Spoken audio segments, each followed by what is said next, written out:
warahmatullahi wabarakatuh. Perkenalkan, nama saya Rofi Komalasari, NPM 1901012036 dari kelas A, mata kuliah Al-Quran, Hadis, dan Pembelajarannya, jurusan Pendidikan Agama Islam, Fakultas Tarbiyah dan Ilmu Keguruan.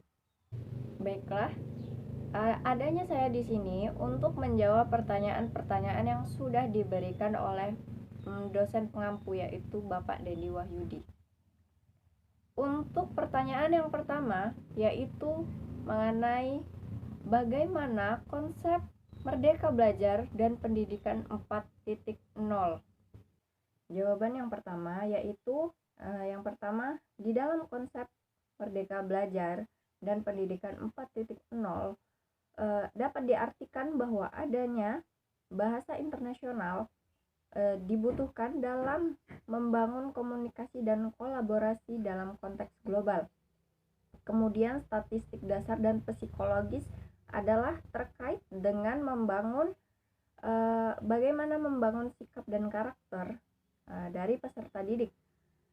Pada akhirnya, di era 4.0 ini atau revolusi industri tidak hanya lagi berfokus pada nilai hasil belajar semata, namun menuntut adanya skill, kompetensi, dan karakter dari peserta didik itu sendiri.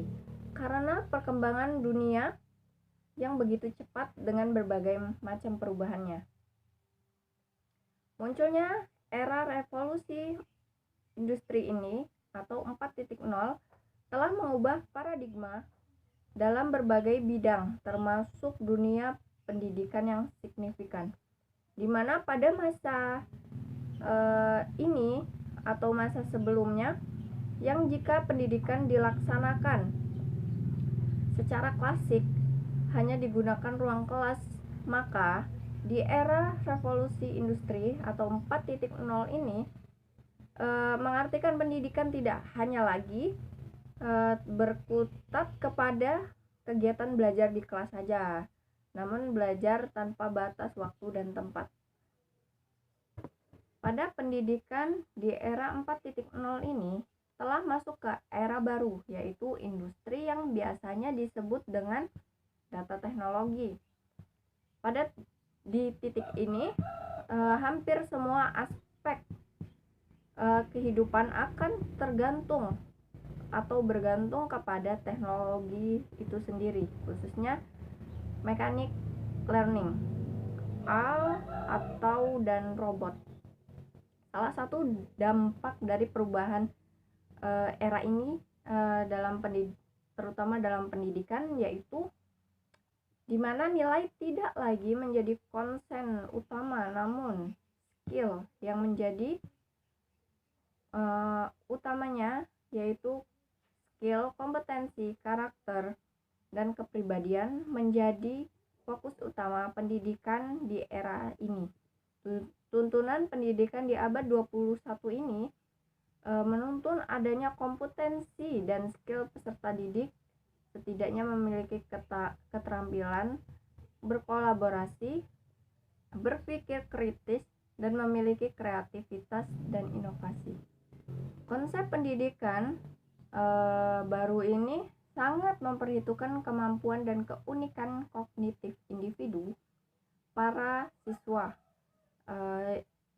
Adapun garis besar dari konsep pendidikan ini yaitu asesmen kompetensi minimum, yaitu perbedaan konsep pendidikan baru ini dengan kurikulum yang digunakan sebelumnya adalah siswa diharapkan mampu menunjukkan kemampuan minimum dalam hal literasi dan numerik. Yang kedua yaitu survei karakter. Cukup melegakan bahwa pada akhirnya pemerintah mengakui pendidikan di Indonesia adalah investasi yang mahal. Dengan kata lain, pengembangan kualitas pendidikan bukan lagi tentang penerapan indikator kualitas tetap, tetapi berdasarkan data hasil survei terbaru terhadap sekolah. Yang selanjutnya yaitu perluasan penilaian hasil belajar. Satu hal yang paling menarik dalam konsep ini atau konsep merdeka belajar ini adalah adanya perluasan penilaian hasil belajar siswa yang tadinya hanya dari nilai ujian nasional menjadi penugasan dan juga dengan portofolio. Selanjutnya yaitu pemerataan kualitas pendidikan hingga ke 3T. Merdeka belajar juga dapat diartikan keadilan terhadap akses pendidikan yang setara bagi seluruh siswa di Indonesia. Oleh karena itu, pemerintah membuat kebijakan afirmasi dan juga pemberian kuota khusus bagi siswa yang tinggal di daerah 3T. Baiklah, selanjutnya saya akan menjawab pertanyaan yang kedua, yaitu apa rancangan perencanaan pembelajaran Al-Quran, hadis, dan pembelajarannya yang Anda miliki dalam menyambut era pendidikan 4.0. Jadi, rancangan perencanaan pembelajaran Al-Quran, hadis, dan pembelajarannya yang saya miliki untuk menyambut era pendidikan 4.0 ini adalah dengan menerapkannya pendidikan Al-Quran, hadis, dan pembelajarannya di dalam kehidupan sehari-hari. Karena seperti yang kita ketahui bahwasannya masa-masa sekolah itu adalah masa-masa seseorang untuk mencari jati diri mereka sendiri. Sementara itu, para peserta didik masih minim pengalaman hidup di samping jiwa yang masih labil juga, sehingga mereka sangat perlu mendapat arahan dan juga bimbingan sesuai konsep Al-Quran, hadis, dan pembelajarannya. Di dalam Islam, karakter atau akhlak seseorang mempunyai kedudukan penting yang dianggap mempunyai fungsi yang utama dalam memadu kehidupan masyarakat, terutama pada generasi muda. Pendidikan karakter adalah kunci perbaikan sosial dan juga kemajuan peradaban bangsa yang menjunjung tinggi integritas nilai dan kemanusiaan. Harapan dari pendidikan dengan pendekatan karakter ini adalah untuk tercapainya keseimbangan antara pengetahuan dan moral. Jika pengetahuan dan moral agama terintegrasi dengan baik, maka berkembang juga kesempurnaan ilmu berlandaskan moralitas. Karena tujuan akhir dari pribadi yang memiliki akhlak mulia ini sebagai akhlak Rasulullah SAW. Jika karakter yang berorientasi pada akhlak Rasul bisa diimplementasikan, maka untuk seterusnya generasi muda di negara ini akan menjadi generasi yang membanggakan di samping adanya kemajuan teknologi di era revolusi industri atau 4.0 ini.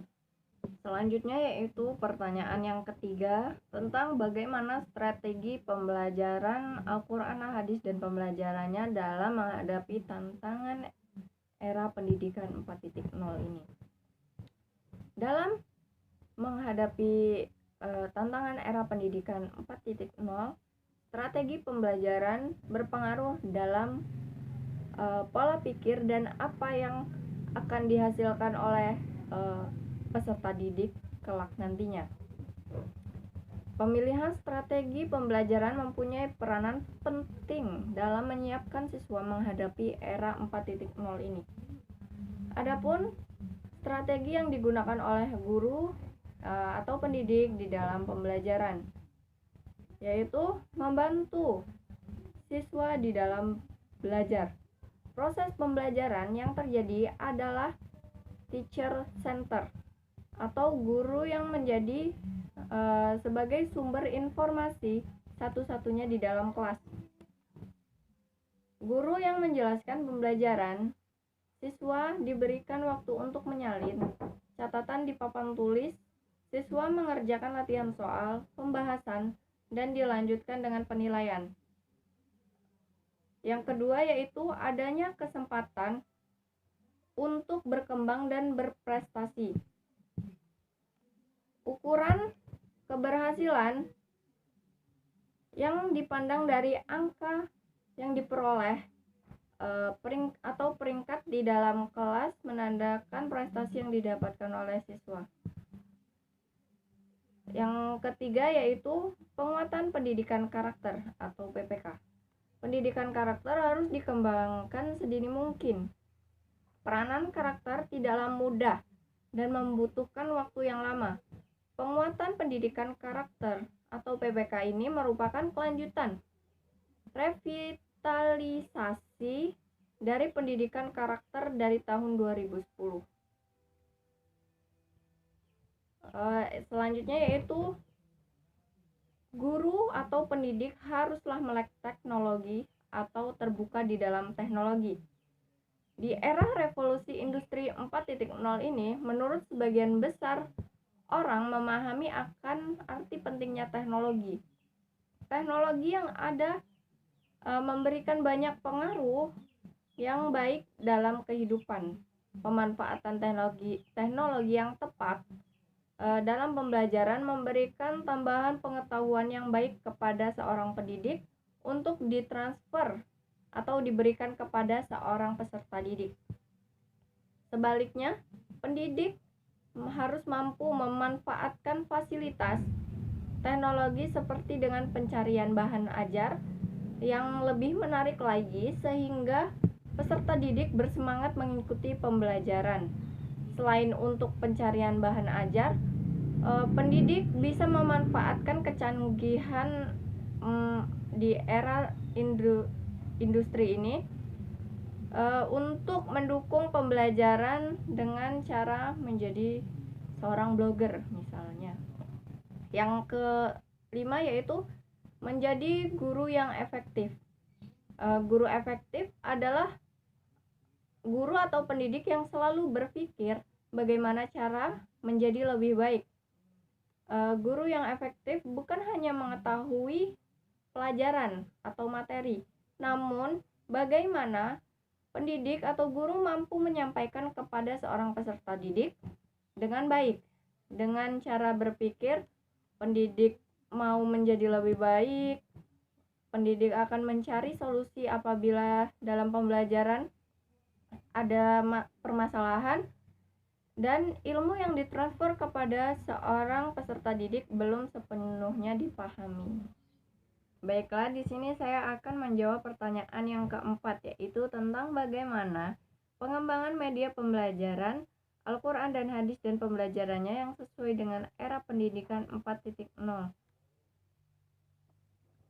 Di sini, media pembelajaran pada dasarnya merupakan bagian dari media atau alat pendidikan. Dikarenakan media pembelajaran adalah salah satu bagian besar dari dua bagian media pendidikan.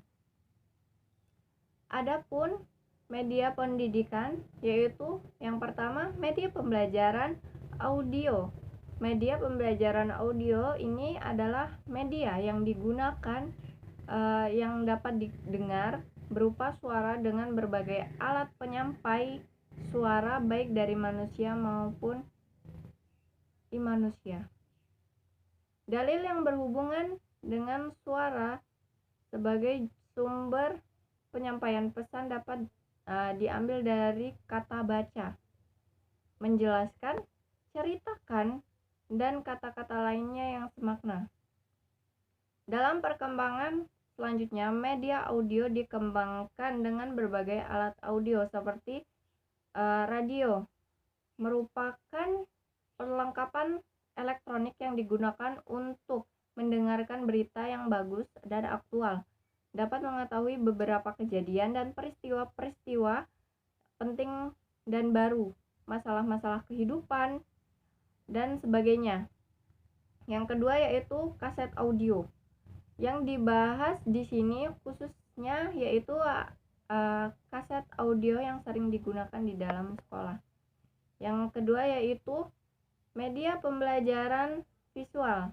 Media pembelajaran visual ini merupakan seperangkat alat penyalur pesan dalam pembelajaran yang ditangkap melalui indera penglihatan tanpa adanya suara dari alat tersebut, yang misalnya contoh koran, majalah, dan lain-lain. Yang ketiga atau yang terakhir yaitu media pembelajaran berbasis teknologi, cikal bakal tentang penggunaan teknologi dalam komunikasi dan termasuk komunikasi dalam pembelajaran. Beberapa dalam pembelajaran yang berbasis teknologi ini yaitu handphone, televisi, VCR atau video tape recorder, VCD, video compact disc, dan DVD digital versatility disc, film, komputer, atau internet. Di sini saya akan menjawab pertanyaan yang kelima, yaitu tentang apa pendapat Anda yang tentunya didukung dari berbagai teori yang kuat terkait evaluasi pembelajaran Al-Quran, hadis, dan pembelajarannya dalam suasana yang berdampingan dengan COVID-19.